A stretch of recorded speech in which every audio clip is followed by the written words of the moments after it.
we have the team, we have the skills, we're able to do it. Let's just do it. And then sometimes you see people self-destruct.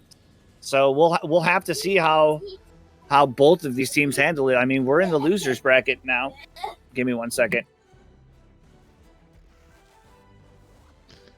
Okay, and I think it's worth noting that we have a Nevsky and a Haragumo ban. A little surprised at that. I've seen Nevsky's used to some pretty significant effect, as it's so great against destroyers. It can operate open water. It's got those high velocity guns. It's got a real consistent duration on its radar, even though it's a 12-click radar. A little surprising to see the Haragumo ban coming out from OO7. I haven't seen a lot of Haragumo play, and the ones that I have seen, I don't know if that's been the dominant issue. Oh, we've seen a lot of them. Oh, really? Oh, yeah, and they dislodge. If they can get into the right place, they dislodge battleships and cruisers. But earlier on in COTS, Harugumos lost a lot. These higher level teams, we've seen a lot of them, especially in a 4DD composition. And they've been pretty outstanding. Mm-hmm. Is Gaishu playing? Gaishu's playing in GGWP. Yeah, he is. Oh, I didn't know that. Is this our first time casting GGWP? Yeah, this is. We have not actually seen them at all. I was going to say, yeah.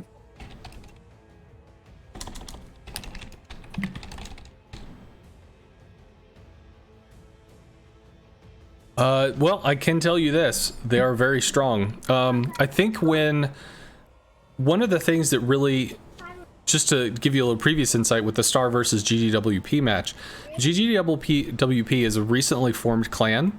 It has a lot of old OO7 members, has a lot of known members that really kind of coalesced into this new group. And because of that, they're going to have a lot of really traditional kind of conservative positioning. They're going to be taking positions where you kind of expect somebody to be.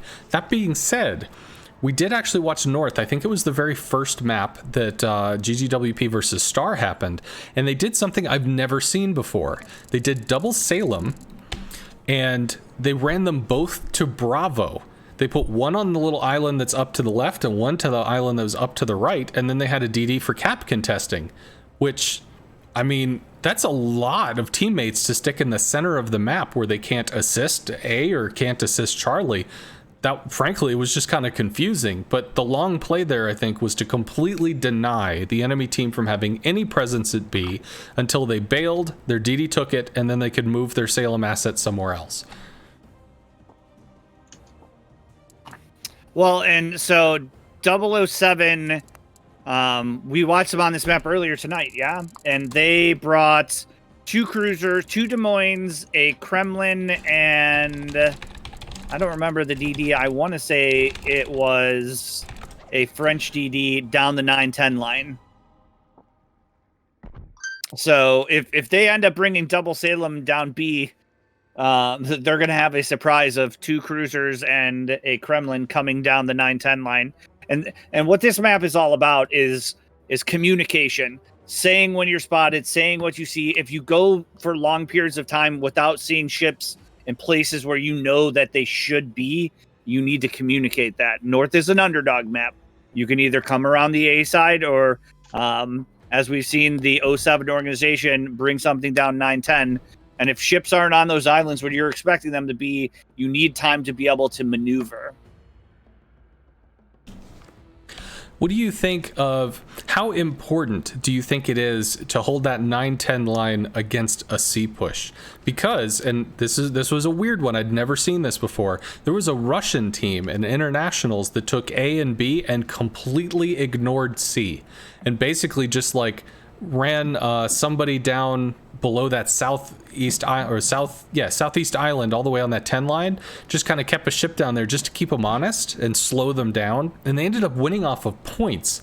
Do you think there's any chance that you can win this map by like overwhelming A and trying to hard wrap, or do you think you have to hold C? I think I know the team you were talking about, and correct me if I'm wrong, but I think that was also when they were running like quintuple Petros, because Petro was the ship of choice last international. I have no idea. I can't remember.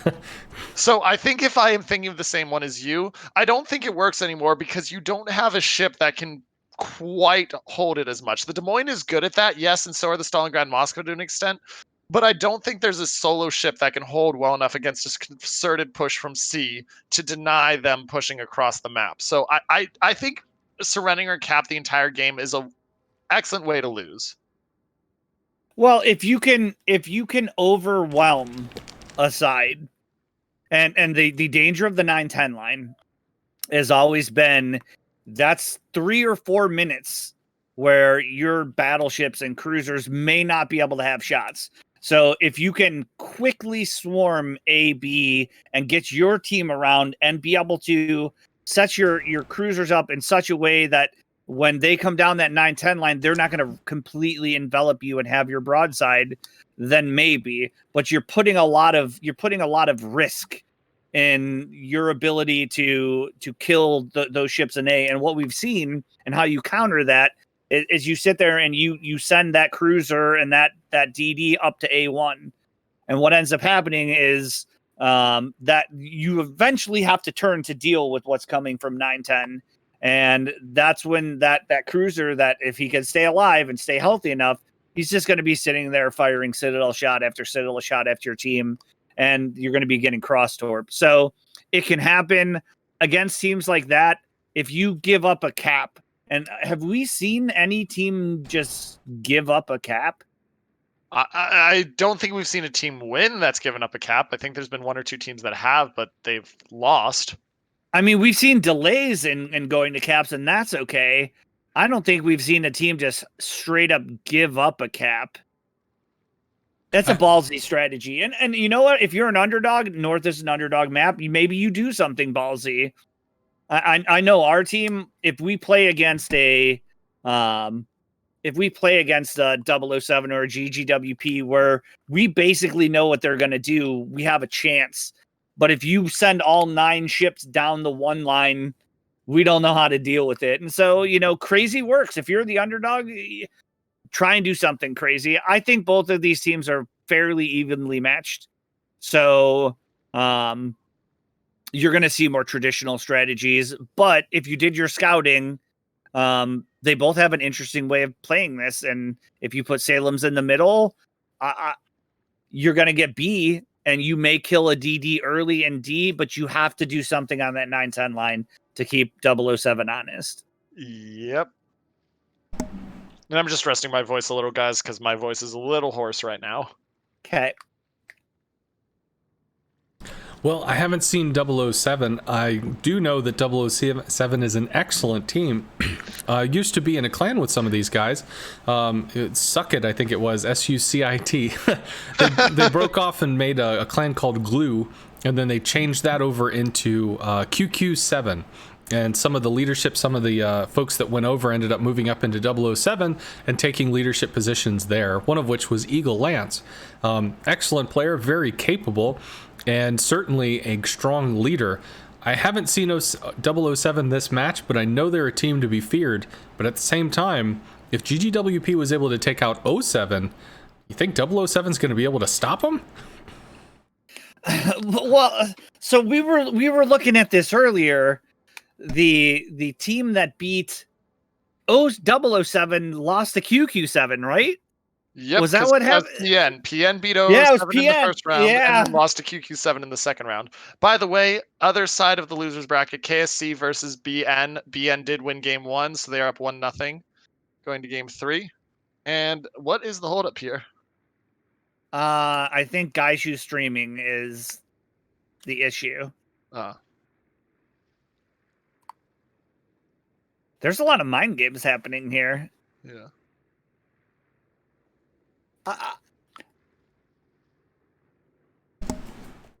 I'm not sure what's going on.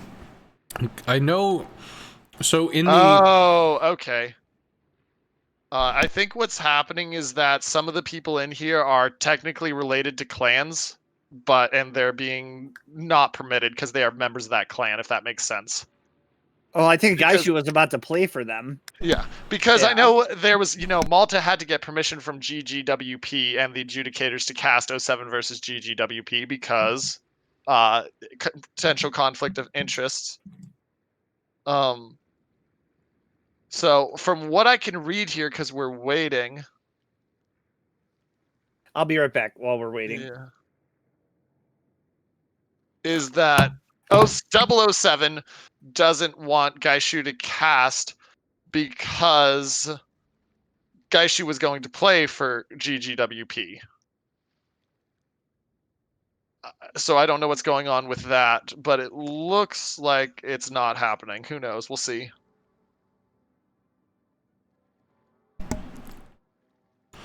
Well, I mean, let's be realistic about it.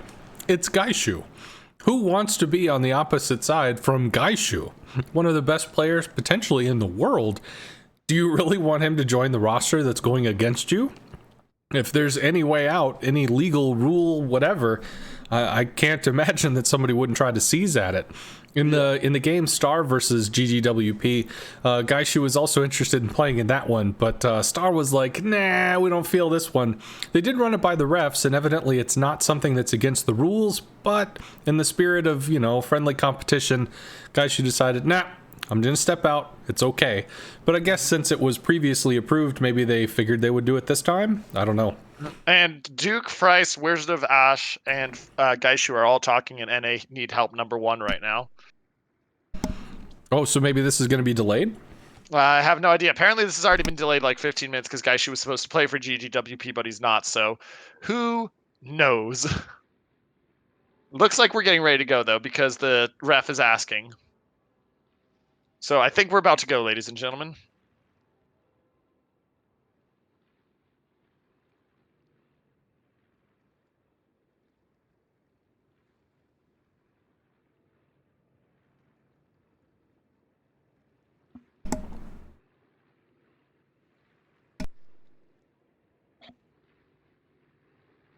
Okay, that's a little far.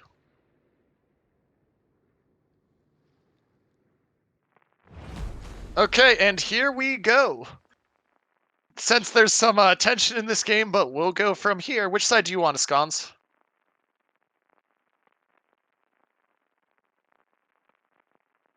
Cannot hear you if you're talking, Scones. I'll start with 007 if you want to start with GGWP. Works for me. Works for me. So, GGWP, we're looking at a standard 3DDs. Interestingly enough, we are getting the Radar Yu Yang because it's not been banned. It's been banned several times today. Shima and Daring to go along with it, so normal 3DDs. Then you're getting triple Des Moines with a Venezia of Ducky Shot looking to hit and chomp on any DDs on the enemy team. Then Yamato and Montana sitting back there as the battleships ready to look for and absolutely annihilate any ship that they can. I'm back. I had to do a little uncling. Well, welcome back. So we've got 007 with an Ohio Kremlin so it can point its nose in and do whatever it's going to do. And then something that absolutely stands out, 5 cruisers, only bringing 2 destroyers, a Daring and a Shimakaze, that are going to be flanked by triple Moskva, a Des Moines, and a Venezia. That's a lot of radar. That's a lot of stellinium. Stellinium bias is real. Remember, there's a reason Petro is the banned ship by the entire community in this tournament for NA. Or was it actually global ban, or was it just NA ban? I don't know. Global, because it was the most global. requested ban in all the regions. They just went ahead and took it out. Which tells you exactly why it's not in the game. Daring of Roxy and Matsukaze is going towards B. Des Moines looks like he's going to set up on that E6 island there, ready to radar anything that tries to poke in. Interesting, because usually you see the cruiser sitting on the other side on the E45 island, but we'll have to see what happens with that. Double Des Moines Yu Yang heading towards A. That is a lot of radar ready to show up whatever comes in and tries to smoke. And then the Montana, the Venezia, and the Shimakaze are heading towards C. Yeah, I'm going to tell you now, I don't think that's a Radar Yu Yang. I actually think it's a smoke Yu Yang that's going to be used to move those Des Moines in a consistent, rapid fashion, because we did see a Yu Yang with a Salem in a previous match. Over on the other side with 007, we've got a Shimakaze leading the way for a Venezia, and nothing else over to Alpha. Against that double Des Moines, looks like Alpha's probably not going to happen because they're sending all their resources over to Charlie. Kremlin, Moskva, yes, just that many, plus even an Ohio heading over wide to Charlie, probably going to be going all the way to that 9-10 line. So if any advantage is claimed early, it's going to stay claimed for a while because OO7 is going to spend the first 3, maybe 4 minutes of this match just getting into position and nothing else. Well, and if you look at this Shimakaze for GGWP, he's actually going wide. So they've scouted out 007. They know that this is what they're likely going to do. And does he have 20? He's got 12s. So he's actually pre-torping this. I think he's a little early on the torps, but he's got to have some semblance that this is what they're doing. And I think you're going to see triple Moskva Kremlin come around the outside. Interestingly enough, according to my thing, and I don't know if your mod tells you differently, Ensconce, it's telling me that the Shima has 12-kilometer torps, so not the 20-kilometer noobs, which means it's really interesting that he's launching that early. He's got to be looking for the early DD, just trying to poke up and find stuff. Well, you were right about the Yu Yang. It's smoke. Yeah, absolutely. Pan-Asian smoke lasts maybe a minute and a half and then has a rapid 20-second cooldown. A lot of other teams are using gearings for that long duration smoke, that 2.5-minute smoke, but it also means that once you place your smoke, you don't get to move it for 2.5 minutes. So if those Des Moines get locked in a position they want to get out of, well, a Pan-Asian smoke is going to be much more versatile in positioning, and sure enough, that's exactly what they see as Dyer is moving to take A and looking at a whole bunch of torpedoes coming straight at him. Some excellent predictive torping from Desert Rat of 007. Gonna dodge the first 2 sets easily. It's that third set he's got to keep an eye on and make sure that he does the little shimmy. Looks like he should be clear there on the dodge, which will mean early cap to GGWP. But what about these Des Moines? They've got the torp spots. They should have plenty of time to avoid, but we'll have to see. Well, they did a good job of clearing them out of this smoke. So the Des Moines are stuck, luckily for them, and I think they know there's no battleship. In the meantime, the Ohio has been chunked down to 73,000 health. And again, this is what we're talking about with the communication. If nothing's happening at sea this long into the game, you have to know that they're coming in here. And I almost think you take something in and you cheekily go get that cap for the short term. You're going to lose it in the long term. But they're just chucking torpedoes down the 910 alley, and now they've spotted the Kremlin, and Ducky's going to find himself in a not happy place. They haven't spotted the Kremlin yet. Maybe they did briefly, but right now it's not. And Ducky, on the other hand, is spotted by the Kremlin. And here comes the shots. Venezia's turning in a little bit. One of them connects, not too much damage, about 4,500. Whole bunch of torps are moving though. Got some Shimakaze torps, plus the little torpedoes of the Venezia slowly strolling on over toward the Kremlin. Doesn't look like they're going to connect unless they have enough range for this Moskva. Do they? He's turning in. Looks like they do, but he's going to dodge. Oh man, that was pretty close though, and Venezia torpedoes, one of them is dead on for this Kremlin. If it lasts long enough, that's absolutely one into the nose of Soviet Baguette. Looks like this finally, after 4 to 5 minutes worth of time, OO7 has rolled into position. It's got the trebuchets on the walls of the sea cap, and it's ready to start ripping it down. And sure enough, we already see GGWP nosing out, trying to look to get away at the same time as GGWP looks to push into Alpha, with the Yu Yang smoking the Des Moines in its new radar position, although that's a lot of torps. The problem, though, is the trebuchet may be the superior siege weapon of the Middle Ages, but if there's nothing there to hit, can it do anything? Because we look, and this group is kiting it back very effectively. They're just going to use the Shimakaze to keep launching walls of torpedoes all the time as 007 tries to move forward. And from there, they're just going to sit there and start looking at the ships, because look at where their Des Moines is. Look at where the Yamato is. They're getting to spots where those Kremlins and Moskvas have to push up into the torps to be able to avoid cross shots from a Yamato on the other side of the map. Well, take a look at FaZe in the Des Moines. He got cracked pretty hard. He's at 22,404. So that's going to be their main source of cross shots, and he's down 50%. And on the other side, the Venezia and Shimakaze are going out wide. So the Yu Yang Des Moines Yami combo are going to be unable to turn around this corner. Looks like OO7 is trying to put some damage into Amatsuki.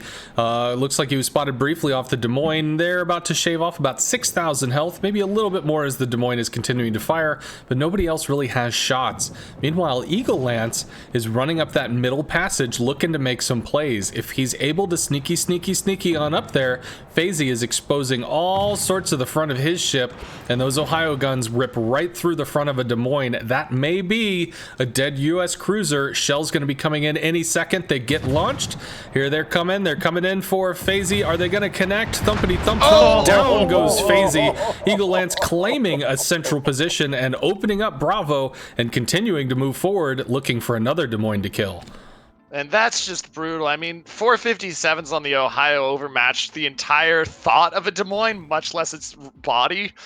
So it's going to be, that's such a strong position now. They have no DD in position to deny him, and he's going to just back out of there cheekily, just moving back. That being said, oh my goodness, the Des Moines of Annoying Italian just got chunked, and he might not make it out of here alive. That Yu Yang's opening up on him to keep him spotted, and here come shots from the other Des Moines. Is this the kill on Annoying Italian?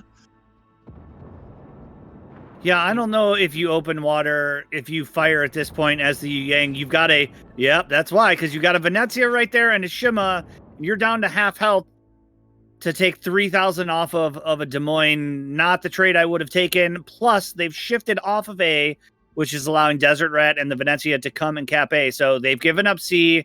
They've been unable to cap B, and while they got A early, they've shifted most of their team, except for this Des Moines, off of A.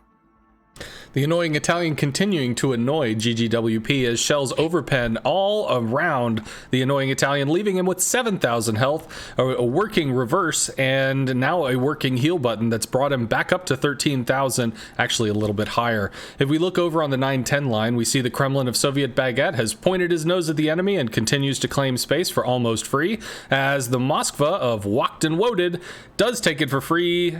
And that's going to be the thing that starts to scratch his hull. Moskva of Elger chipping in, and the third Moskva of Judge also moving up. You got the Russian wall moving forward, trying to claim space as the Shimakaze of Zika down to 2,000. Ducky Shot forced all the way off into the A line, and the Montana Battleship Princess is running from the constant shells. It's not going to kill him, but it's going to move him. And right now, 007 has C, but they don't have anything else. That is until the Desert Rat picks up A. And Annoying Italian just scurries forward just far enough that he doesn't quite die. He takes 3 hits, but it only knocks him down to 5k, so he's still alive and living on a prayer, to be honest, right now. But over at A, we're seeing the Yu Yang rotate back over, and the Des Moines in there to spot stuff, so we'll have to keep an eye on what's happening as they try to re-aggress into A after they lost it. Well, and you got to talk about control discipline. The Ohio moved up the little slot by the Dorito Island forward, and then realized that the Daring and Yu Yang were likely coming to counter it. And rather than just sticking in there or moving forward to his death, he backed up. He's 3-point turned, and now he's moving into B. So you don't see that from many Battleship players. They commit to something. If they overcommit or they sit there and then they can get countered. He went in, he made his play, he got his shot, he's moved up, and now he's moving to another part of the map.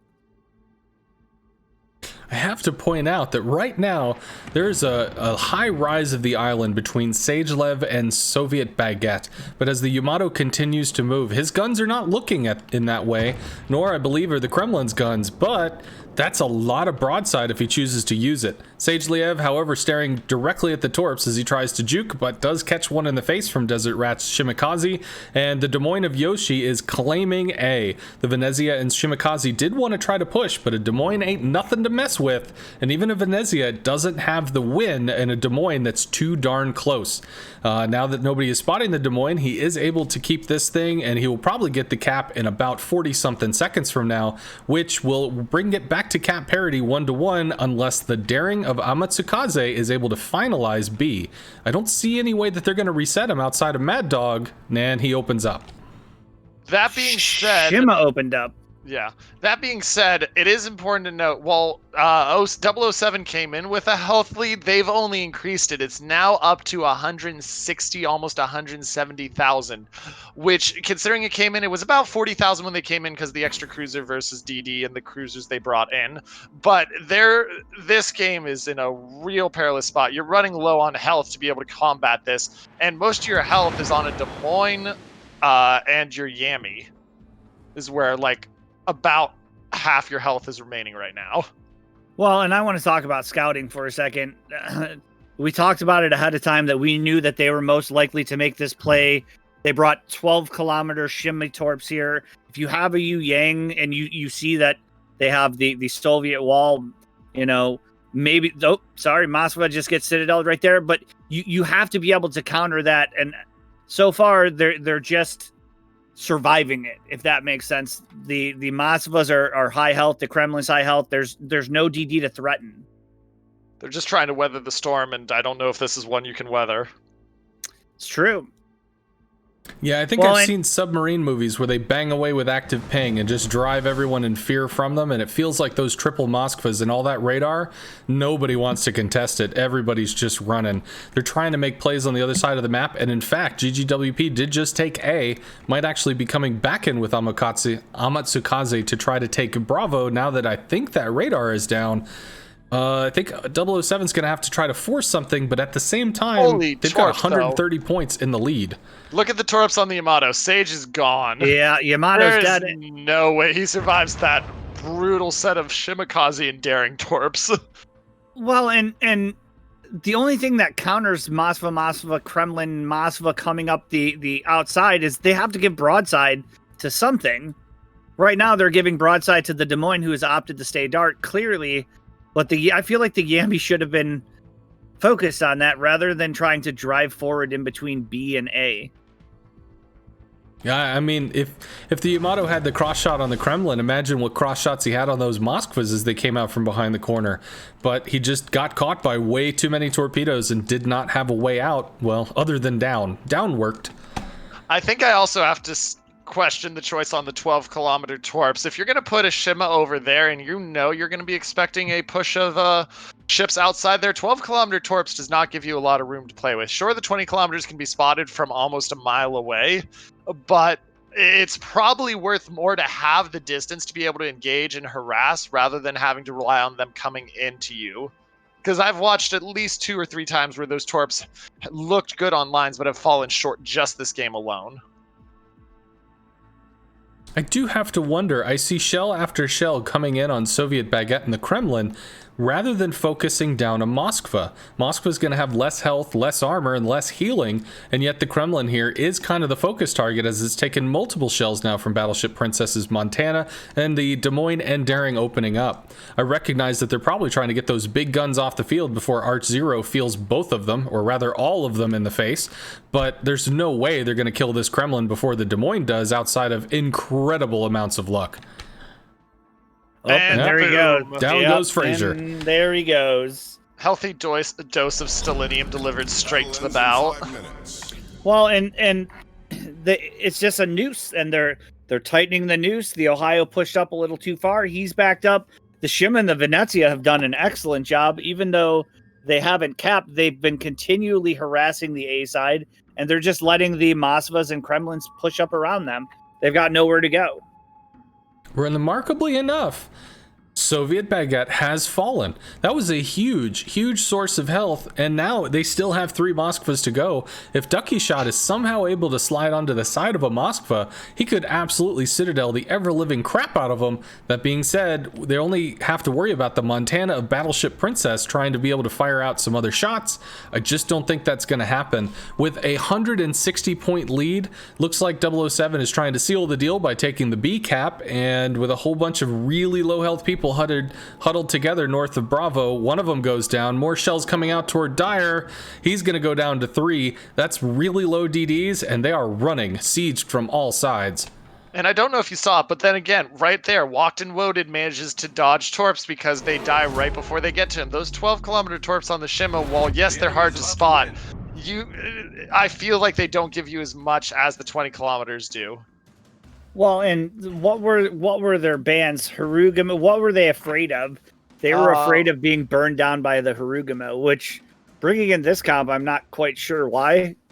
You can basically radar out anything the Harugama is going to throw at you. Mm-hmm. But I think this just came down to scouting. You're going to see the Montana try and ram the Ohio, but the Moskvas are going to say, I don't think so. Yep. Even the Daring. Everybody opens up. Yeah, it looks like that double Des Moines push with a Pan-Asian smoke line, it got them to A, it got them A, and then it didn't get anything else. And in order to grab A with so much force, they did actually rotate a Des Moines back toward the mid to try to shore up some of that weakened state. But they had nothing, absolutely nothing prepped for the wrecking ball that was 007's triple Moskva and Kremlin comp. They had the Shimakaze with the 12-click torps kind of chucking him in the way, but when they don't connect, it's not going to do the shtick. Maybe if the Shimakaze had kind of hidden away somewhere and threatened whoever comes through the door first gets a shot in the head, well, he didn't even do that. He ran, and it just didn't work as attrition falls to 007, 007 taking game 1. And that was a convincing stomp there. That game, it didn't look close, and it wasn't even as close as it looked, if that makes sense. It was such a gap there between the teams, if we're being honest. Well, and you got to talk about communication. In the beginning of the match, when nothing's happening at C, nothing spotted, you know that they have three unspotted Moskvas and a Kremlin. You could see that they knew they were coming there, but nothing shift. There was no shift whatsoever to deal with, 4 unaccounted ships. And if there's 4 unaccounted ships 4 minutes into the game, you can pretty much guess where they're going. Well, I don't know if it was convincing per se, and the reason why I say that, they dedicated the assets and they really didn't lose a lot of ships per se. Now the Ohio running up mid to surprise snipe down a Des Moines, I think that was genuinely an intelligence failure. If the Des Moines of GGWP knew that Ohio was moving up, going to take that critical position and just one-shot him, well, I imagine he would have moved somewhere. But the kiting moves of the Venezia Shimakaze, I think it was, maybe it was a gearing that was over on Alpha for 007, the Des Moines just weren't going to win that. They couldn't chase it. Trying to chase after a Venezia? No, not even possible. So they had to abandon. But when you put so many resources on one side of the map and you don't have you don't have enough resources to plug the other side, if they're going to push you, you've got to push them. And it turned out they didn't have a push. They needed the battleship. They had a Yamato, but the Yamato didn't move up. The Yamato didn't scare away the Venezia. Without that ability to clean the side, they can't turn. But the triple Moskva Kremlin did. I don't think it came down so much to the execution of play, so much as it came down to the execution of map movement. One side knew how to push, the other side didn't. And it became really uncoordinated, and it just got picked apart by OO7's angles and possibilities. Yes. Okay. So, with that being said, I mean, we're moving on to map 2, ladies and gentlemen, which is going to be Loop. 007 obviously in the driver's seat to push forward. Looks like we should be moving on fairly quick because I think people want to eat dinner. Get this done. I mean, yeah, it's 9 p.m. Eastern Standard Time. This has been going on for almost 6 hours at this point. Quick updates on the other games while we're waiting. KSC did take game 2, so it is going to game 3 for KSC versus Buenos Noches. The winner of that gets the dubious distinction of playing 07. The winner of this game will face a Yame. And that's the only stuff we're waiting to find out what happens with still. So we'll have to keep an eye out and watch to see what we get to do. Well, second map is Loop. This is the map that almost every team has banned out.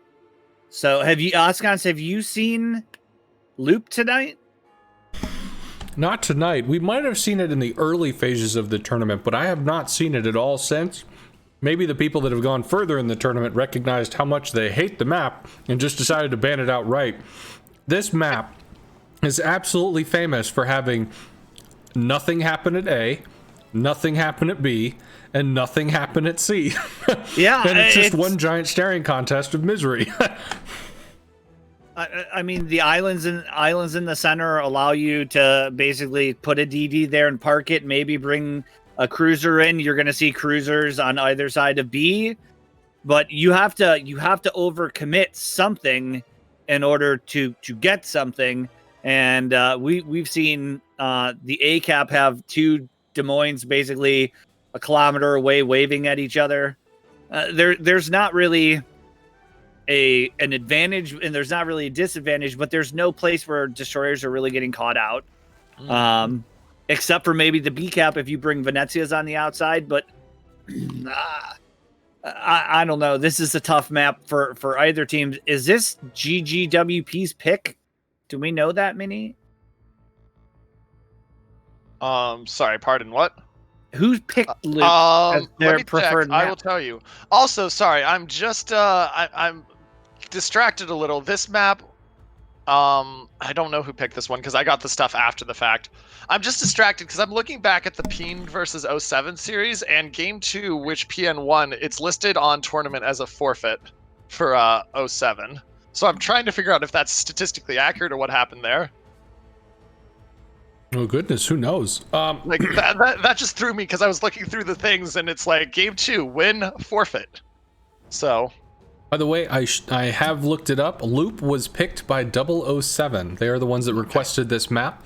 And I have to say, as much as there can be a whole lot of nothing that happens on Loop, you can also have a whole lot of something in the sense that if one destroyer finally just, they just get blue-balled long enough, they're going to make the move. They're going to run around the island. They're going to make the play. And this can have some absolutely crazy, like Marceau charge forward and take places, or some kind of just a whole bunch of people going in at a rush and trying to just clap everybody or dislodge people. So this one, I'm going to have to put it down. Somebody's going to make a YOLO play. The question is who's going to make it and how well it's going to work out. I definitely assume we're going to be seeing some Colberts and Marceaus for this one. Yeah, and I think the high level sit and wait, let one team make a mistake, chip at something, let your shots kind of your ultimate ability to take shots on angled cruisers and battleships fits the OO7, 007, QQ7 style of hurricane level, high level play that they're used to. So this map does make sense from their standpoint. They've chosen Bravo. The one thing about Bravo that is different is the little bunker and the little double island at A. So slight advantage maybe. We've seen some ships sit in the bunker, sit behind the bunker, and stay fairly protected. But I think it lends it to their play style.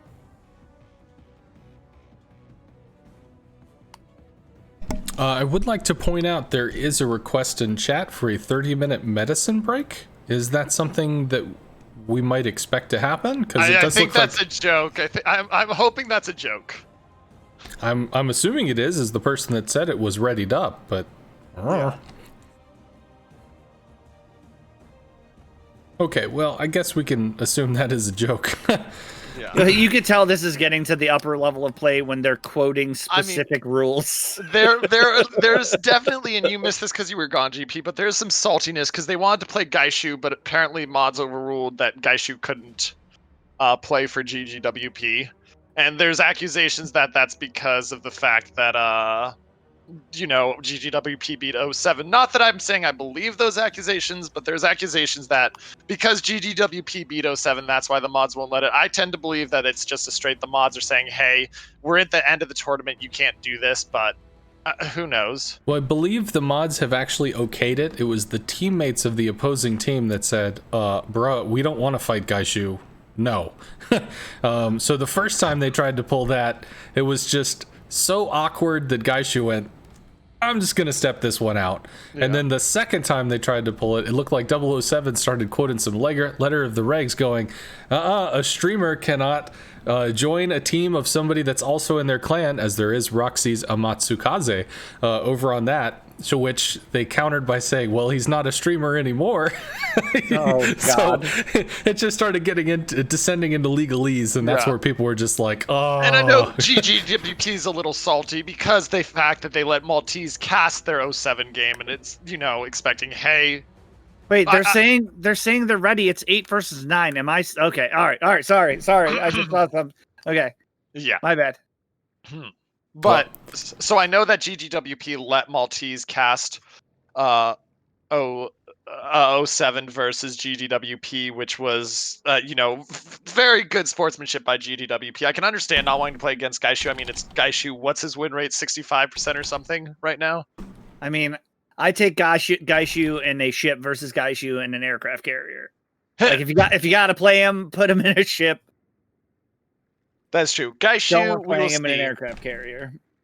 Assuming this is 71.84%. Sorry. 71.84%. That is disgusting. And actually, you want to know what's ironically hilarious? His best win rate is not in an aircraft carrier, or his best PR is not in an aircraft carrier. What's it in? DD. 3405 PR in destroyers, 3086 in aircraft carriers for PR. You're talking about Gaishu? Yeah. I think he actually has, because obviously I talk about carriers all day, people bring the stuff up to me. Somebody was saying the best win rate in a surface ship is 70, the best win rate in a carrier is 80. Obviously carrier is OP.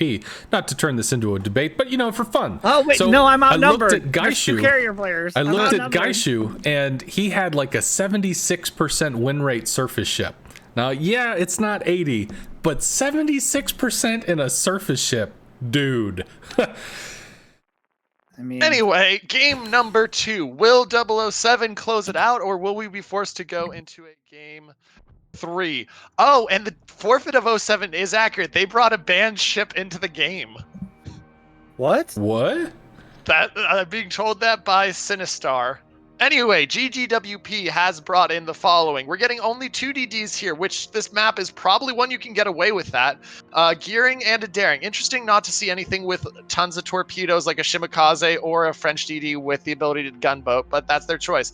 Then it's double Moskva, Stalingrad, and a Des Moines and a Worcester for an absolute smorgasbord of cruisers, along with the Yamato and the Kremlin. Yeehaw. Over on 007 side, we've got double Conqueror. What? Then we got quintuple Moskva. Oh man, belief in the Russian wall is real. And double Kleber. Definitely not a diversity as our strength comp, as they go straight down the line per class. And, well, this is the Iron Curtain, if the Iron Curtain was slightly larger. But still, quintuple Moskva is disgusting. I mean, this is a light you on fire, gun you down from distance, screw caps, go for kills comp. So, can I ask, can we call this the Iron Curtain? Yuck, yuck. Yeah. That is such an accurate statement, though. Well, if we do look, 007 has both Klebers kicking in the afterburner and going wide, hopefully able to grab an early C and an early A to make use of their supersonic speed in the Kleber. Meanwhile, they look to have a fairly even split as Conqueror and a bunch of Moskvas go left, Conqueror and some Moskvas go right.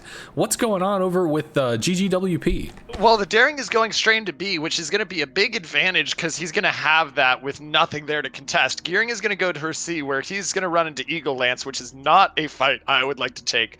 Yamato and Worcester hang to C, and this Worcester is taking a very interesting line to C. He's not going behind the island with the Yamato. He's going straight through the gap, taking the line to, it looks like he's going to end up in E6 or 7, so I'll have to watch. Is he going to go for that island on B? There's a potential. Stalingrad and Des Moines are going for opposite sides of the island that sits at E5, D5, so there's a lot of cruiser presence in the mid here for GGWP.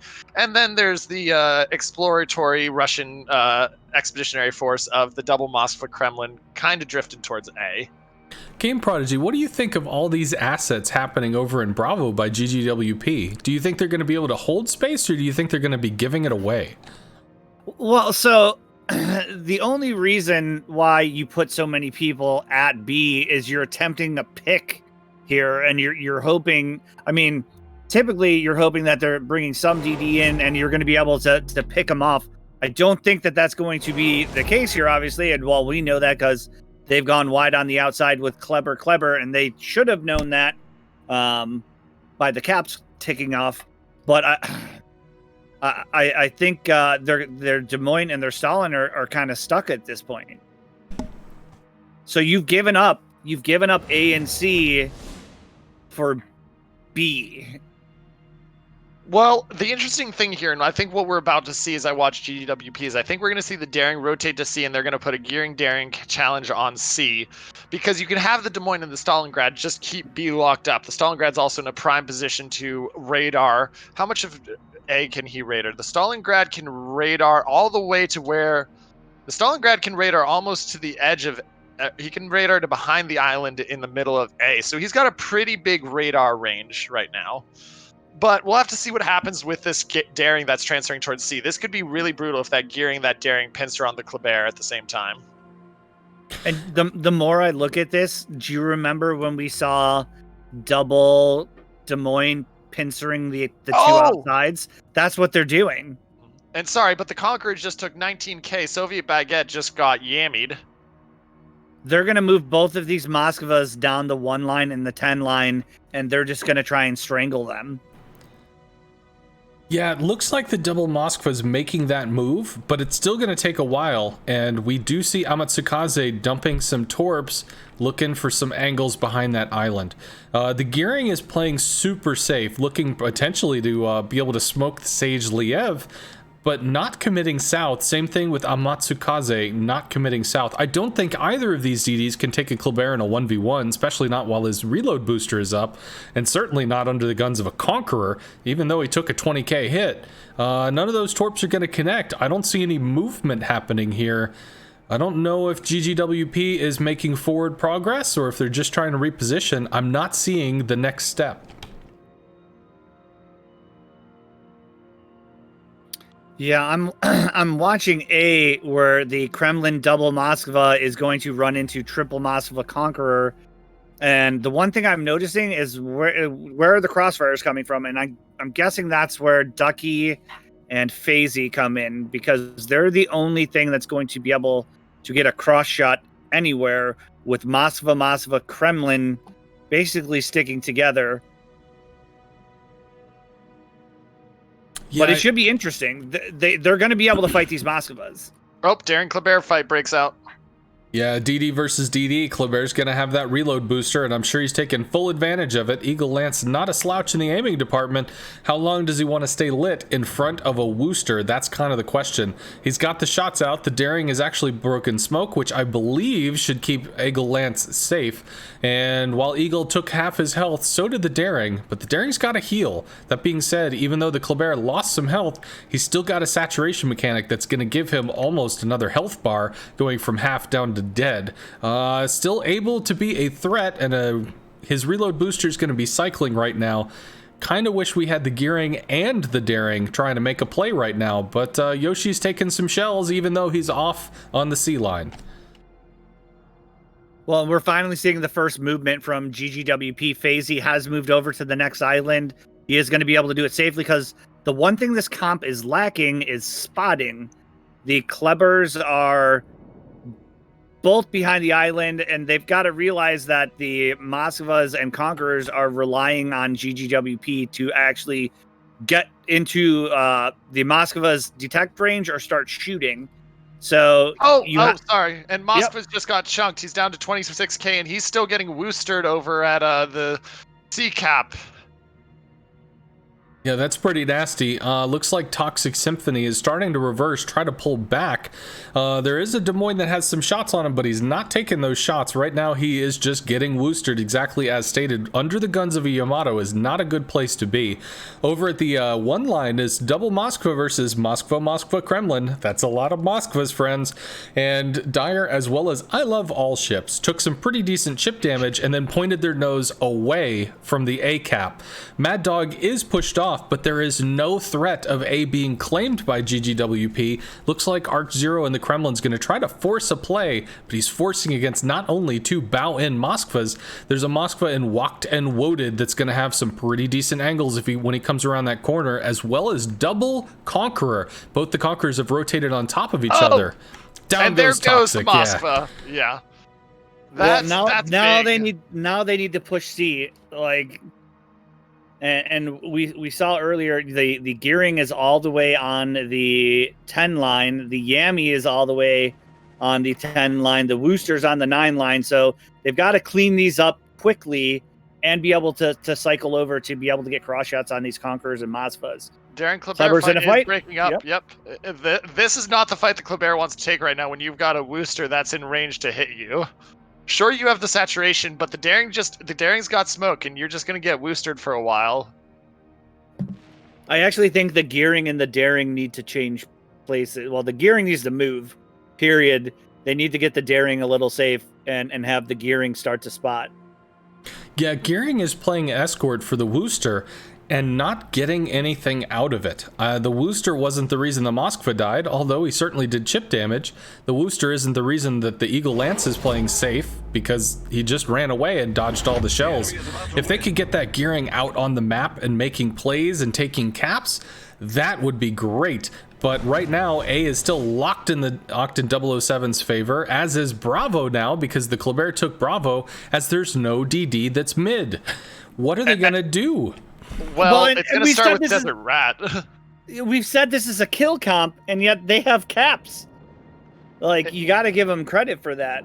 Desert Rat is definitely going down here. Yeah, and that's a significant push. I don't know if Judge gets out of that either. So yeah, it's a 2-cap lead and 150 points for the side of... Oh my goodness, and that Kleber just got slapped by Stalingrad. But yeah, it's a 50-point lead now. It was 100 points. It's a 50-point lead, and you have the caps. But how long does that last? Well, Ducky Shot's moving into B, slowly starting to cap it. There's some torps out at him. But A, there's nothing happening in A. So it's 10 minutes into the game. It's 600 roughly points each. And the kill comp is getting turned on its head. GGWP has a 50-some thousand HP advantage. That is true against all of the Moskvas. And we have to remember, the Conquerors haven't taken a lot of damage, and they've got a lot of healing in their back pocket. Right now, Arch0's push forward did make the play, did seal the kill on a Moskva, but he's showing an awful lot of broadside to both a Conqueror and a Moskva on 007's team. Walked and Woaded's constantly pumping shells, and it looks like just now the Kremlin of Arch0 was able to get free of those incoming shells from a Conqueror. Don't really connect, but Arch has taken a fair amount of damage, but the damage was done, breaking one of the two Moskvas on the 1 line and leaving them gone. 007 down to 1 Moskva on the 1 line and 1 Moskva on the 9 line, with some Conquerors kind of finding places in the middle. They are up by 80 points. Yeah, they're up 80 points, but Bravo's about to be taken by a Daring that's back on the map, back taking caps again.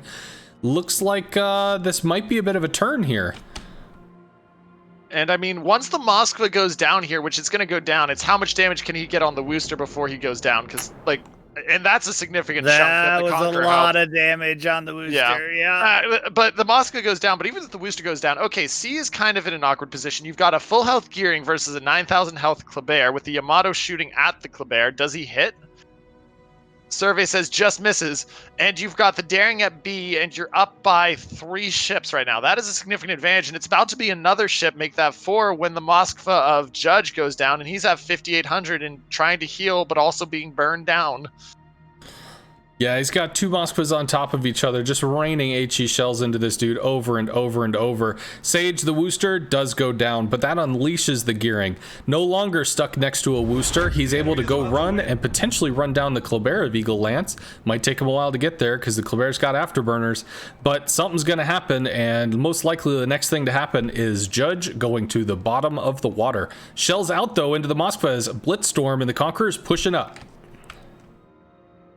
Well, and Judge, I think, has done his job. He's lived long enough for the Moskva and the Conqueror to basically pincer all these Moskvas. And there's big citadels, double, if not triple citadels on I Love All ships He's going to have to back up, and he's going to back up into the waiting And arms poor of Locked and Dyer. Loaded. Dyer's being just shoved out like a sacrificial lamb towards the Conqueror right now. They're literally, I love all ships in Arch Zero just were like, here, let's push you forward. You have the help. Well, and Locked and Loaded has turned, and he's going to have broadside on these Moskvas. Close in points. They've got B, they've got C. They technically don't need this fight. Arch is going to ram here. They need the Kremlin to ram the Conqueror. Yep. And there's the Moskva, but those shots don't hit, and the Conqueror, he's going to miss. He's going to miss. He misses. He jukes the ram. The Moskva's going to going to hammer this Conqueror with Citadels. He's going to get at least one more set off here. Oh my dear goodness. Oh my goodness. The Conqueror gets nailed, but he's going to start putting himself a new ship. But that can't happen when the repair party gets blown to Kingdom Come. Now it's Dyer with 1,600 health. One heck of a dire situation. I love all ships, loves shells too. He got a Citadel collection. He's got it hanging up in the middle of his ship. Unfortunately, that cost him quite a lot of health to buy that. He's down to 10k against Locked and Loaded with 58. We got a Kleber of Mad Dog heading over to Bravo, only to find a Daring and a Des Moines moving in his direction. That's a whole bunch of no fun. GGWP close to OO7, only a 20-point difference, holding 2 caps to 1. It's going to come down to what's going on with Locked and Loaded and this gearing. Kleber spotted. He's dead.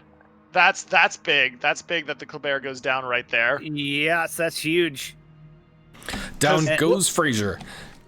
That leaves them with Mad Dog and a Kleber. If the Daring doesn't take these torps, which it looks like he's dodging, he's going to stop the cap, and it'll start ticking up. I mean, I love all ships. Hopefully is going to try to probably just go for the ram here, but... Yep, here comes. Here comes the charge. Moskva can't do enough damage here. Yeah, no. Yep, that's... Okay, those are Citadels, and boom. We don't see the wonky, I ram a ship and live mechanic. Mm-hmm. So it looks like GGWP is up by 80, but Soviet Baguette is pinched between a Gearing and a Yamato and a whole bunch of no fun. He might have access to his heal, but he's not healing yet, which means it is on cooldown. Shells coming out from Yamato. This is probably even more points to GGWP. Absolutely 920 to 676, and not a lot left over on 007 side. And this game is over, and I mean, with a pretty strong comeback, you have to say, for GGWP to win. They won not one, but both sides of that fight on the outside, which is insane when you think about it. But ladies and gentlemen, whether the Kleber dies because he gets hit by shells or because the points tick in 15 seconds, we are going to game 3. There's the kill. GGWP ties it up and sends us to the tiebreaker. Which team's going to go through? We'll have to wait and see. Yeah, and I think so much of that match, 007 looked like it was just in a seriously dominant position.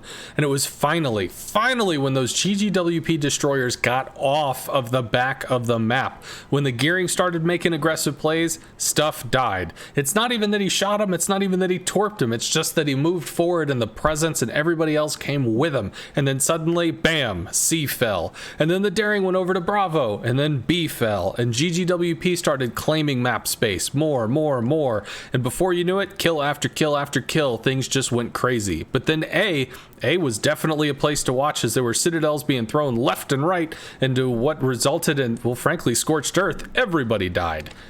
I think we can sum up A and C as this. A was the iron sharpens iron of the Iron Curtain, and C was the better dead than Commie Red side. Well, for those, we forget, and all of the casters here were seasoned players. For those new players, I want to discuss one thing. What you saw there were ships playing head-on, 3 bunched in on one side, and that is strategy countering strategy. In most situations, you do not want to see a Moskva, Kremlin, literally right next to each other on the same island shooting at stuff. Don't want to see that. You want to have crossfires, you want to have angles, but in that particular situation, the Moskvas, all the radar was on the outside, so the DDs had room to play in the beginning. They weren't threatening B. They had HE firing battleships in the Conqueror in the middle, so unless they switch to AP, you're not in a ton of threat. But there was a threat from Conqueror switching to AP and Citadeling you, so that's why they're hiding behind the islands. But don't think that is what most random battles should look like. That is a very accurate statement. Comp is not the same as random battles. I have to say, the one thing that really just jumped out to me the most was the gearing that was leashed to the Wooster. Of all the different places on the map, or all the different things that could be done, I think the gearing might have smoked once for the Wooster, and I think that was it. And yet he played leash to the Wooster the entire game until the Wooster finally fell. Why? What advantage was supposed to be wrung out of that? It worked. I don't know why, but it did work. I'm assuming that they wanted to keep the Wooster, so they wanted the gearing to smoke and then spot for the Wooster, because they're assuming that they're going to push with an Iron Curtain comp. It just took too long for it to develop, and the one time it was helpful. I mean, if you have a Yami, if you have a Krem, you're threatening that Wooster to be one shot and keeping him alive. Maybe. But yeah, I mean, what else is that gearing doing? The one thing I saw GGWP do that I wish they would have done better is switch out low HP DDs with your high HP DDs. If that was your game plan, that's fine. The Darren could give a little bit of smoke to move at least to move them around, not to necessarily farm, but you're risking a great deal when you have a Kleber around just having one low health Daring sitting there trying to potentially engage with him. I'm sorry, and I don't know if you're paying attention, but GGWP is still very ticked off about the conflict of interest, and they're telling Senpai, no, you may not cast. So there's some salt on both sides here, ladies and gentlemen. There's some salt on both sides, is all I'm gonna say about that. Yeah, it's getting a little long into the night. We're past 9 o'clock. It's been 6 hours in the trenches for these folks. Battle after battle, and for us, cast after cast. This is potentially the last one of the night, I think. Is that correct? I believe this is, because I would assume KSP and VN are in their last one. Alrighty. Well, it looks like Game 3 is going to be going to Crash Zone Alpha. Now, we've seen a lot of Moskvas. I mean, more than a few, let's be honest. In Crash Zone Alpha, people love the Moskva for this one as well. They've got some islands looking at C cap, they've got some islands looking at A cap, where you just kind of park something, point your nose at the cap, and radar and die. The real question comes down to what happens on the 1 and 10 line, the A and J line. I see a lot of Woosters in this. We've already seen one so far, or Haragumos, but those are banned. What can you use outside of a Wooster? What really can take that 10 line, that outer stuff, and be able to wrap, kill a Moskva, and claim a cap? I expect to see Goliaths back in the thing. We've seen a lot of Goliaths when we've been casting this map.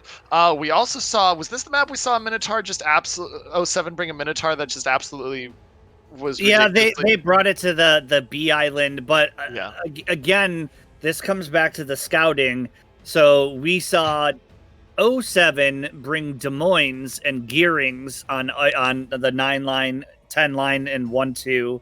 We saw 007 bring a Kremlin to the B in the center, right? They had a battleship in the center, I want to say.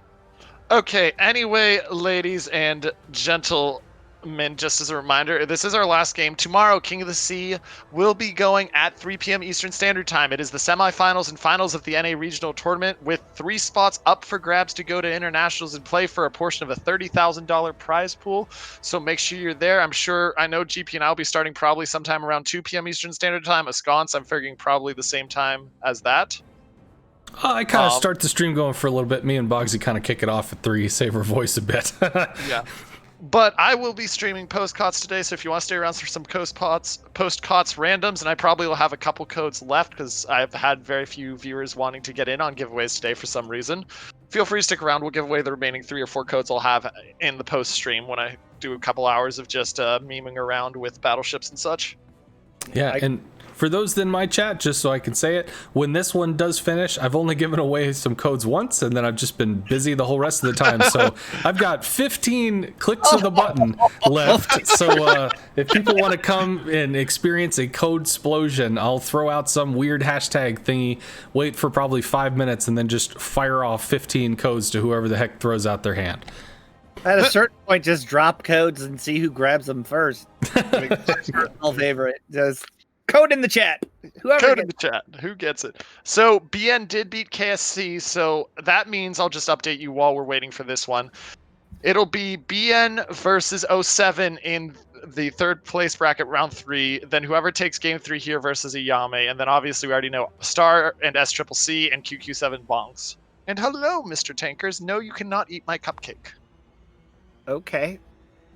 The puppy is visiting and trying to eat my cupcake that is sitting on the table. I do have to say, the sooner this finishes, the sooner I can hand out codes, the more likely it is I can get to Culver's and eat some ice cream before the end of today. Hey. So, like, I'm hoping this happens soon.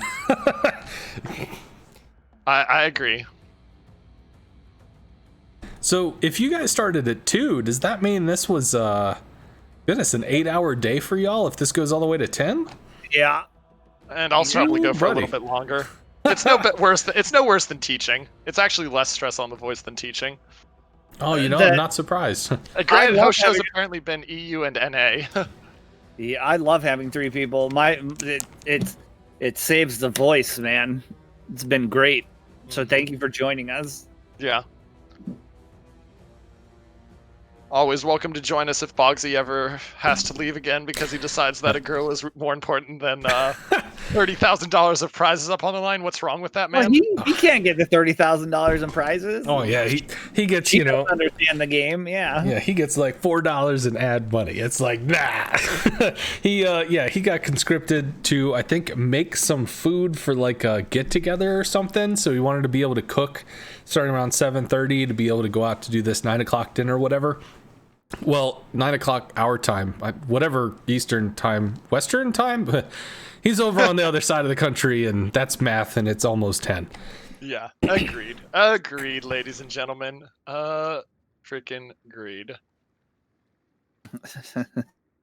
You know what So does wait. make me sad is that McDonald's doesn't do breakfast all day anymore. Because They there's don't? sometimes that, like, well, not here. I mean, I'm in Atlanta and they don't do it. It sucks because, you know, sometimes at 11 o'clock at night you want like pancakes or just some kind of like Really? They don't tasty do food. roast- No, they don't do it anymore. I mean, I know. Waffle House does. There's a See, Waffle House, but That's why Waffle House. it's a commitment though. Northeast is nice because Sheets has some good breakfast food late night when you can't get anything else, and they're open 24/7. GP, you have Sheets as well, right? Sheets is like a gas station to us. Yeah, but it's also like a made-to-order food place for like Oh, not that for late us. night. Really, that's interesting. No. So they are gonna let Senpai stream.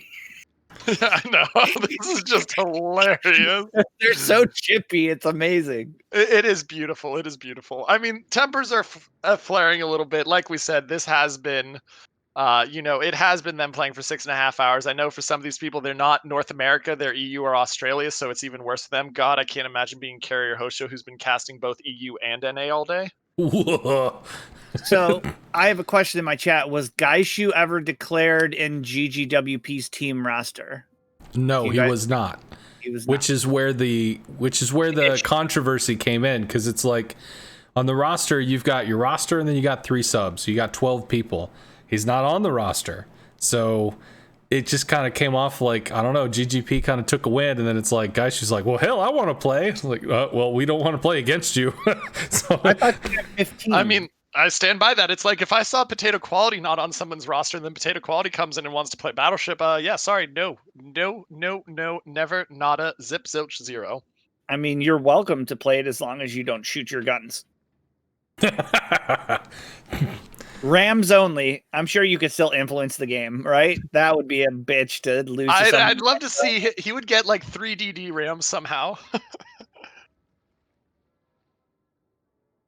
I would High like five, Mr. I would like Tankers. to High let five. everybody know that's just hanging out in chat. Right now, there's a discussion on like which takeout is the best takeout between GGWP and 007. That if nothing else can tell you how long of a day it is. The folks that have been playing are dreaming of getting something tasty. And looks like somebody's saying, "Hey, Taco Bell," which, by the way, I do like Taco Bell. It's just so basic and so, well, I don't know, But it's boring. It almost kind of 10 p.m. on the scratches the East issue. Coast. Yeah. Although they need to work on their desserts, like the cinnamon twist thing. Oh, It's yeah. just not enough. Like it's feathery, just air. Dessert. Yeah. We convinced my niece that if you eat Taco Bell, you instantly poop your pants. She's afraid of it. No. She's like, why do people go there? Because we're like, yeah, you always get the poop your pants combo. And she's like, why do people go there? Because it's like, it's really good, but you pay for it by pooping your pants. She's like, people are weird. I'll have to tell her that. She's upstairs. All right, let's see here.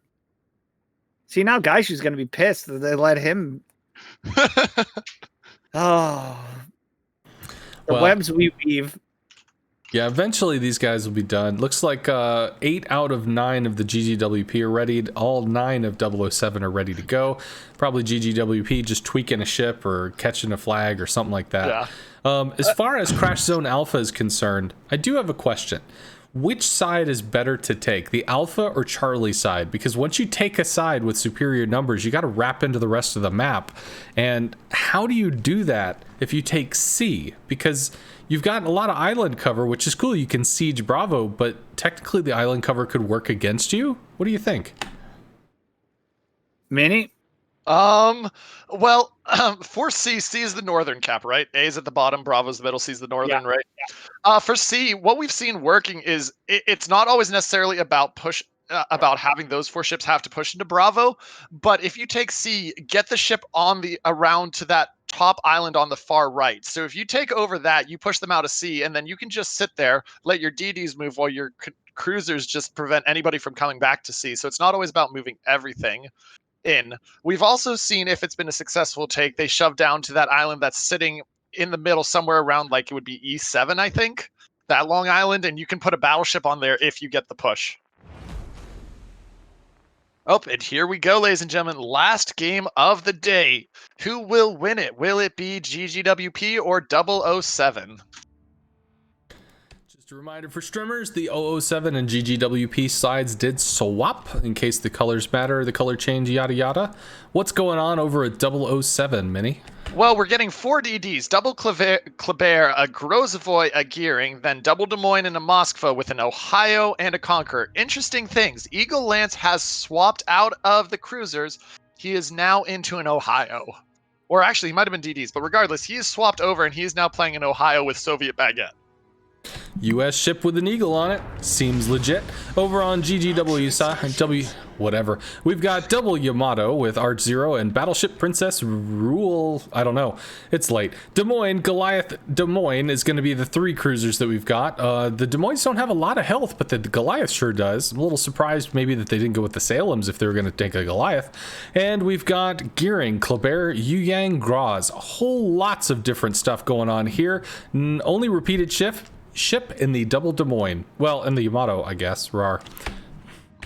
And interesting, we're going to have to watch on this. Right now, there's 3 DDs for 007 looking like they are tailing towards the C cap and 1 towards the A. Nothing going into the middle. Kleber is turning, so that might be a chance he's going. Oh, looks like we're getting a reset. Otherwise, Eagle Lance really just put his team at a massive disadvantage.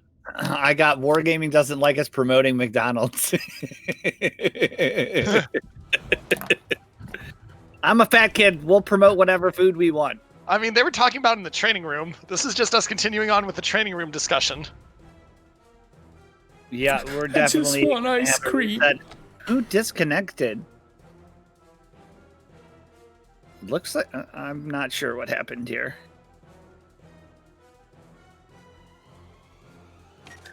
Well, remember, false starts happen 1 in 5. It's a statistic, nothing to be ashamed about. The hell? It's Avengers reference. The only Avengers reference that I'm remembering at the moment is the shawarma thing. That fits so well too. All right, Oh. you've been been correct about Yu Yang.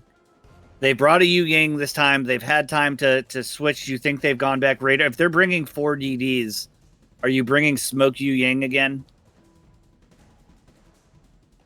Well, what is the Smoke Yu Yang going to be able to smoke, though? I mean, yeah, if you run with a bunch of DDs, I suppose you could smoke them, but the reason for the Yu Yang smoke is more for those rapid repositioning deployments. You pop it for a minute and a half, you move. You pop it for a minute and a half, you move. Over and over, you can claim space, you can retreat, you can do whatever you need to do. You're not locked to that fixed position. And if you're in destroyers, I mean, yeah, when you open up with the guns, obviously you're spotted, but well, when the smoke goes down, you're not. Theoretically, you're a destroyer, so you just move to the new position and then do whatever you're going to do. Yeah, definitely interesting DD picks. And this is the first time from 007 we've not seen, I don't want to call it a meme comp, but a very uniform, it doesn't matter where. So there's for a uniform comp, it doesn't matter where you spawn because the ship that you want to go there is going to be the ship that's there. Now we're seeing, when it comes down to it, both teams are taking very specific ships for very specific roles. I think we're going to see the Des Moines go on the outside for 007, and we're going to see Goliath, I'm assuming, trying to get behind the Flat Islands on the, what are they? They're Bravo on the southwestern side. I think that's where you're going to end up with a Goliath. So we'll see. If either team is able to claim both outsides, though, I think they're going to get the W. Does Taco Bell not have churros and Choco Tacos? Choco Tacos is an ice cream, is it not? I thought so, yeah. That sounds like but no, they don't. That does sound scary. I mean, that sounds like it would be a living meme that would exist on the menu as a trick to like bait people into getting it, but nobody would fall for it. I could go for Taco Bell nachos right now. I suppose I could do some nachos, but I really do want some ice cream. You know, maybe like a fudge sundae. That'd be pretty kicking. Okay, so we're just waiting on both teams to ready back up. Here we go. We're back into the game. Let's do it. We'll have to see if 007 opens with their killing their own teammate strategy. It seems a risky play, but it might work out. If they do that, they're down a teammate, and that, well, GGWP, I think, at that point.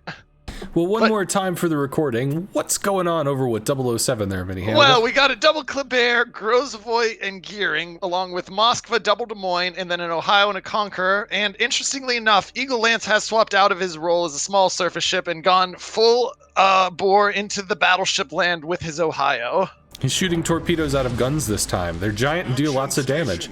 Over on the other side with GGWP, we have a double Yamato, double Des Moines, a Goliath for some sustain, as well as a Gearing, a Graz, a Kleber, and a Yu Yang, a smorgasbord of DD. So what do you think, Game Prodigy? Which one's got the better lineup? Well, I'm liking GGWP for their ability to spot. If they... Oh, nope. Their shots out already. If this is a standard strat. Yeah, remember, this they is take the blind fire where they take blind fire shots. So they have the spotting advantage, but when it comes to gunfighting, if it gets close, then I think you got to hand it to 007. Double Kleber Grozovoy that appears to be going in a tandem group is going to be really, really hard to deal with. By the way, it is still a triple DD set going to C, so that's going to be a buzzsaw for whatever GGWP members come up there if they're not prepared for double Kleber and Grozovoy along with the Moskva and Des Moines. You get anywhere close to that cap, you are dead between the 12-kilometer radar of the Moskva, the 10 kilometers on the Des Moines, and the fact that the Klebers are just going to say, crunchy. Yeah, over on the GGWP side, there's a Graz heading Bravo, and frankly, looking at the deployment on the other end of the map, he's going to get B for free.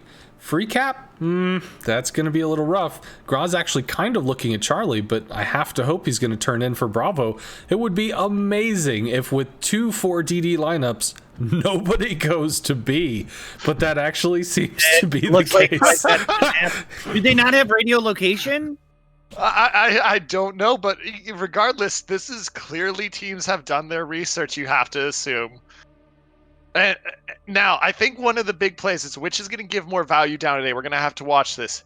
Gearings are going to balance, but does the Goliath give more value against the Des Moines, or does the Des Moines give more value against the Goliath? You have to think with radar, Des Moines can be more valuable, but the Goliath is going to hit like a truck. I think the nice thing about the Des Moines is that it can really rip somebody apart when it gets into close range, whereas the Goliath has that siege potential. It doesn't have a lot of range per se, but it has enough that the shells from the Des Moines can start to space out, reduces the outcoming damage, and when, like you said, when the Goliath shells hit, they hit. Not only that, but they're really strong about lighting fires, and they're hell of good penetration.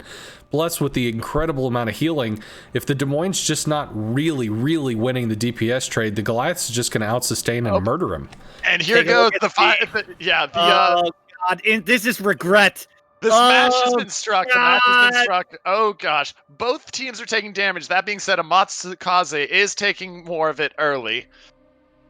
But yes, this is the holy cow. There is so many ships firing here in the middle at sea. That being said, it's not too bad damage to either side. It's about 20k is taken away from the side of GGWP and about 5k, 4k away from the side of OO7. But we'll have to keep an eye. Yu Yang is smoking, and he's going to smoke himself right into torpedoes. Kleber might be taking a torp here as well. I think Mad Dog just took a torp. Yeah, he does. Yes, he does. Well, that's going to pull the trade right. Yeah, that evens that whole weird cataclysmic explosion of what just happened. Dyer is actually going to be moving forward with the Yu Yang. Very low detection piece there. I believe that outspots the Graz in case the Graz of Judge backs up.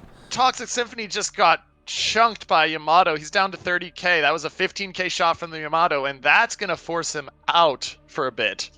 And watch these torps, GP. Watch these torps on the Ohio. Oh, they're short. Never mind. They're short. On the side of GGWP, Battleship Princess has taken a third of his health to, I'm assuming, Des Moines Conqueror. I'm not sure where that damage came from. Well, the end result of it is there's a whole bunch of people at sea, a whole bunch of people staring at each other, not necessarily trading blows, but it's not coming out in a good sort over to OO7 after eating that torp and those huge hits on the Moskva. But GGWP may not have been winning the trades, but they are contesting both A and C. OO7 was able to grab both of them, but GGWP has sent FaZe over toward Bravo to hopefully pick up the free cap, one would imagine. But still with the stalling, the gearing of Yoshi is able to block A, and the Yu Yang of Dyer is actually forced from the cap from, I suppose, a radar from somewhere. Well, and you can see the respect that GGWP is giving 007. FaZe does go into B, but he's actually going to back into it because he's afraid that even though 9,000 ships fired at the Grozavoy at C, there's going to be a trap waiting for him at B. It's just going to be a little bit more delay on B. There's nothing there to contest it, and Toxic Symphony is at 22,800 health. So, all in all, good trades. Sage Liev just spotted himself, and a whole bunch of shells came from a whole bunch of directions and ripped off half of that ship. He is immediately reversing back in to try to catch cover. I think at this point he's been able to find it, and it's just going to be a duel between him and Walked and Woaded. But these are Des Moines, they're not Salem's. Attrition does actually tend to stick on these, and I think Sage did correct his error. Slid out a little too far from that cap and paid the price for it real quick. Yeah. Meanwhile, down at A, the Kleber and the Gearing are sitting there. Also, the Conqueror is down to 40,000 health. Of course, that doesn't matter much when he can print a ship, but we'll have to keep an eye and see what happens here. Well, Desert, how is Yoshi getting chunked, but Desert Red is unspotted here? I would have to assume that was a Des Moines radar that he was detected by for a bit. He's only 11.6 away, so I'm assuming he was spotted for a brief bit there. Must have been. Could also be that Deseret might be running a unique module versus the gearing not of Yoshi. I don't know what their detection values are, but I think that shaves off about 200 meters maybe. If he's able to outspot the gearing of Yoshi, that could be extremely problematic for A. Yoshi's Oh. taking it short. No. Oh my Nope, goodness. Skinny girls it. How do you do that? How do you not panic in overtime? It's amazing to me. Well, we do see a whole bunch of back and forth at C and also at A as Desert Rat and Yoshi continue to kind of chunk it out at each other, but Bravo, the free meal, gets eaten up by FaZe. Colbert having a nice little savaging there as Desert Rat does take a few shells. Yoshi and once again kind of wiggle at each other. Nothing really happening at A, but we do have the Colbert of FaZe coming over. If he and the gearing of Yoshi try to collapse in on the Desert Rat, that might be a dead rat. And the Moskva just radared, Toxic Symphony radared, no dice on finding anything, so that is rough. There's 3 ships sitting in smoke, and he didn't find a single one. Yeah, Yamato at A has managed to take Soviet Baguette down to half health. And now you've got Gearing and Kleber on Gearing action happening in A. Desert Rat pops smoke, but it's going to be a slow deploy. He's actually outrunning it, and that's going to cut it off. A radar is lit defensively just to kind of try to light Yoshi to prevent him from pursuing. FaZe is on the chase. That being said, if he's going to run into that smoke screen, he's going to be charging closer and closer to the guns of Soviet Baguette and a Conqueror. That HE is not a joke. Even against a Kleber, that could rip him in half. He's going to have to pull away and let the Desert Rat run. Meanwhile, just looking at C for a bit, the Des Moines of Walked and Woaded and the Des Moines of Sage are still staying at the same spots. They're trying to chunk down GGWP's Yamato, though it's not doing a lot of success yet, but they are moving the Ohio up and to the north to try to get positioning. Well, and the Kleber that of GGWP that got the free cap of B is now surrendered to the Kleber of 007 to B, so not much value from FaZe's cap, and it looks like Blitz Storme will be holding B for the foreseeable future. Grozovoy of Amatsu is trying to push Bravo. He does have better detection in the Grozovoy than the Kleber does. That being said, if he out-detects the Kleber, could something be done about it? Maybe if they had FaZe come back and try to help in Bravo, it could be a Groz Kleber pinch, but it looks like FaZe has actually left out the safe way from A and is going to be kind of out for a bit. Amotsukaze is in the middle of taking B, and we do see the Kleber Blitzstorm backing up. He might be looking to take that fight. If he does, and there's a Kleber over there he doesn't quite expect, that might not go in his direction. And just an update, these teams are neck and neck. It's a 14-point gap, and it's a 9,000 health gap, already almost 10 minutes into the game. This game is tight. And it's going to come down to one good play or one mistake by a team on who's going to win, who's going to lose. Well, the surprising thing about this is it's turning into a game of the corners again. If you look at the A cap, the Des Moines and the Conqueror are going down the one line, and the Goliath and Yamato are trying to counter. If you look at the 10 line, you're seeing Ohio, Des Moines, and Kleber all along the outside heading towards the 10 line, and you see the Des Moines and I can't see it right now. There we go. The Yamato also behind these islands. There's really nothing in the center. Mm-hmm. At the moment, it is a battle of inches. There's 1-1 as far as caps go. A is just under contest constantly. The gearing of Desert Rat proves undislodgeable. He's dug himself a little hole. Check out Eagle Lance. He just took 1 torp. He's about to take 2 more. Ooh. Yu Yang torps taking 3 on the Ohio. Sorry to interrupt. Well, that's actually pretty big. That means that this slow push of the Ohio Kleber over at Charlie is going to get stalled out. That being said, since OO7 actually has Charlie already, they don't necessarily have to make the plays there. As long as Arch Zero and Sage Liev are kind of stuck behind that island, they're not in play, and that's what's important. Meanwhile, elsewhere on the map, you have Desert Rat, who's dug himself a little hole and continues to burrow away in the A cap, not providing any points to either team, but threatening both. OO7 does seem to be moving mid, however, as the Graz, Des Moines, Yu Yang are making plays or pushing Blitzstorm. In fact, shells coming in, not connecting though. I love this play by GGWP, the fact that they've repositioned their forces into B and A to try to split the map. So they've got the Des Moines and the Yamato sitting up there, holding it against 1, 2, 3, 4, 5 ships. And meanwhile, because they've pushed down to B and A, they can move the Kleber of FaZe back in towards that Conquer and that gearing of Desert Rat and just start putting work in to try to get A cap and get the advantage there. Yeah, they have clawed that advantage. That being said, it's still just 1 cap to 1 cap. Focusing on B but not getting a kill is not going to get them anywhere. They do have a 20-point lead. Now, as long as they hold that lead, the GGWP is going to continue in 11 minutes and 20 seconds, or more appropriately, 8 minutes and 13 seconds. They will claim the win if nothing strange happens. OO7 has to get a kill somehow. If that means that a Des Moines got to open water, then it means a Des Moines got to open water. Or maybe Blitzstorm needs to come over and try to rush Yoshi somehow. I don't know how this one's going to go, but if GGWP is able to get a kill, nothing else is moving, that could easily be rolled into a complete victory. Watch this conk, by the way. He might be taking, if the Gearing Torps have range, he's going to take Gearing Torps. He's definitely flat-footed for that. That's 2. That's huge.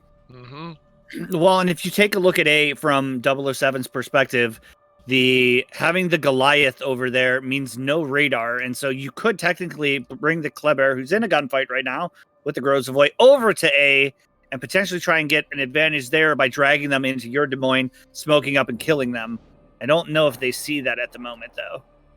By the way, Conk is down to 33.5 after the heal, so he's used 2 or 3 heals already. He's not going to be able to heal too much more than what he's already at right now, so that's something to keep an eye on. Yes, the Conk has a apprenticeship mechanic, but it doesn't matter when you take Torps and other stuff that limit its ability to heal as much. This Des Moines getting Citadel. Sage. Nope.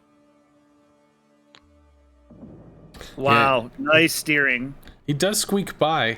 Have to say, a little surprised here to see Mad Dog of 007 in the Kleber leaving the C-Cap while they have Judge in the Graz going to it. Perhaps the Graz feels he has to hold the Des Moines for spotting or something, so maybe the Des Moines can move up. But right now, they've got to make plays. They're not going to get kills on these things that are retreating. F8, F9, F10. They got to get into B. They've got to break through somehow and dislodge some of these point gains. Because right now, GGWP, it's only 40-something points in the lead, but it's a solid lead. And there's nothing happening on this map that suggests that it's going to get dislodged anytime soon. Uh-oh, did Gearing just take a Torp? No, oh my goodness, Yoshi with what a skinny dodge. That one probably scraped some paint off. But I think they're looking for the play on the Goliath, the ducky shot down at A. That's what they're trying to get. And, ooh, the Yamato just chunks Elgar down.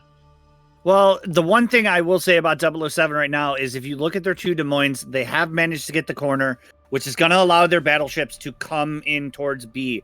And now they're going to have cross shots. It's taken them a long time to get these Des Moines here, but we've seen it before. Once they get here, they could basically take the battleships, move them towards B, create cross shots, and start squeezing. That's some pretty effective fire into GGWP's Dire as the Yu Yang is forced back, trailing down below 3,000. Looks like Walked and Woaded continues landing shells. That's 1,000 damage. It looks like he's burning. He may not be able to repair that. There's no additional shells. Does a fire deal 1,000 damage to a Yu Yang? If it does, he's done. He drops Torps. He drops Smoke. That's looking like it's GGWP for Dire, and down he goes. That's going to be a point trade that was not needed for GGWP. Oh, but there goes the Kleber, so that they trade it right back, though. The Grozavoy of Matsukaze. Oh, wow. Oh. After 14, 15 odd minutes of just casual feeling out, 3 kills in the matter of 20 seconds. Yeah, the tension finally breaks. And 007 has firmly won C now, and they're going to be able to start coming down. That's the advantage of having the Des Moines on the outside. The only thing stopping it is Arch Zero and the Yamato. And I think the only thing that's going to keep them there is the Des Moines. And this is what you were talking about. How do you take C when they've got A and B ensconced? Well, we're going to see if 007 can pull this out because they don't have the caps right now to survive. No, they do not, and they've got the Des Moines of I Love All Ships that's just stuck in a position that is hard as heck to dislodge. Toxic Symphony can't come out open water, there's a Des Moines there. Grozovoy can't slide by, there's a Des Moines there. And Blitzstern's taking shots. This is a constant problem. The Des Moines up in the north of Walked and Woaded can eventually wrap around and start to add pressure, but if he does, he's open water against not only a Des Moines, but a Yamato from GGWP in the south. Right now, they've got to figure a way into B or some way to block something. A is firmly in the possession of GGWP. Bravo is kind of. They just have to find that way in, and it looks like it might come off of Toxic Symphony's Moskva. Well, we're going to have to watch here because there's a couple things to watch. 1, Conqueror of Baguette down to 19k, not healing. 2, Kleber of Blitzsturm is spotted. There's a fight going on. And 3, the Goliath is working down the Moskva slowly but surely of Toxic Symphony. Well, and they are going to be able to contest with this. Grozovoy, does I Love All Ships have a radar and able to counter it? Nope. Yep, there's the radar. I'm gonna say he just used it. Yeah. Who has shots on him? And the more interesting thing is the Goliath is going to have 50 seconds to keep chunking down the Moskva. So he's just going to have 2 or 3 salvos more on that Moskva to work that Toxic Symphony down. And the Yamato might get angle pretty soon. He actually might already have angle if you really wanted it on Toxic Symphony. We'll have to watch and see. Yeah, another slow-rolling train is Battleship Princess Rolia moving toward Elgar in the Des Moines. He doesn't have a way out. If he backs up, he's showing side to ducky shots, Goliath. He might want to shoot HE in that Goliath, but AP is going to work just fine against a Des Moines that's flat broadside. That Yamato is a death train coming for that Des Moines. It might take a few minutes to arrive, but it's going to arrive at that station. Grozovoy's eating torps. Conqueror, by the way, did just heal. Yep. Oh, Grozovoy eats 1. Grozovoy eats 2. Oh, yeah! There goes the Grozovoy. Beautiful. And I think that's they may hit the Moskva. You got 1 minute and 10 seconds. Oh, the Moskva. Yoshi with the double strike that I'm pretty sure just secured GGWP a round of 3 spot in the losers bracket and a chance to still go to internationals. What a set of torps there. You better be buying him dinner tonight, GGWP. Yeah, Ohio is going to get to B. And it looks like I Love Ships is coming in for the Ram because one shot from this Ohio and he is dead. There's Yammy's shots, got him down to 8k, and that's going to be the end of I Love Ships. But that's also going to be the end of the Ohio. And GGWP, once they take this Ohio down, there's nothing besides the Kleber to cap B. And I don't even think it's going to be in time. You've got a 1v1 Des Moines battle in C. If that's assuming the Ohio doesn't take a Club Air Torp here. Oh, yep, Yamato gets him. There's only 1 minute left, 22 seconds left on the clock. It looks like GGWP is going to eliminate 007. Yeah, unless there's some kind of kill that's going to come out of nowhere. This is absolutely sealed in GGWP's favor. I think that's pretty dominant. That's going to be yet another kill as 007 falls before GGWP. And in your words, signed, sealed, and delivered, GGWP claims their spot in the next round on the losers bracket. Phenomenal set of games from both teams, and what a way to end 7 hours of King of the Sea on a Saturday, ladies and gentlemen.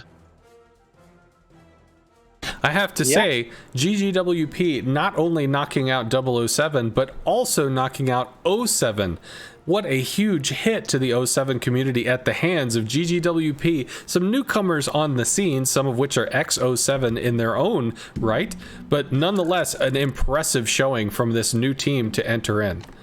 Oh yeah, that is insane. And so updates for people. Gonna tell everybody. So here's the matches you're gonna see tomorrow. Tomorrow in the winners bracket, the first games that will be occurring: Star versus SCCC in semifinal 1, QQ7 versus Bonks in semifinal 2. In the third place brackets, round 3, it will be Ayame versus GGWP and O7 versus Buenos Noches. Some phenomenal games tomorrow, ladies and gentlemen. For me personally, I'm going to be signing it off there to get rid of the delay. I'm going to play a little bit of post-caught stuff. But thank you for tuning in to me, GP, and Ensconce. We know you have your choice in streamers, as GP would say, and we appreciate you spending your time with us. Yeah, and I'm gonna mute out. I'm gonna do my little getaway and then hand over to this raid train. Alrighty. Well, I want to thank y'all for letting me cast with you. It was a pleasure. I hope I didn't talk too much because I certainly do No, it's that. great, dude. I loved it. So I'm going to actually go through this little bit of a code explosion because I got 15 of these flipping things to give away. So when eventually, 5 minutes from now, my chat hears it, please be ready to do the little hashtaggy thing I'm going to throw in chat. Once again, thank you very much for picking me up here and coming in with the 3 cast save thing. I hope y'all have an excellent night and a great day of casting COTS tomorrow. You too, man. It was a pleasure. We'll have to do this again sometime in the future. Yeehaw!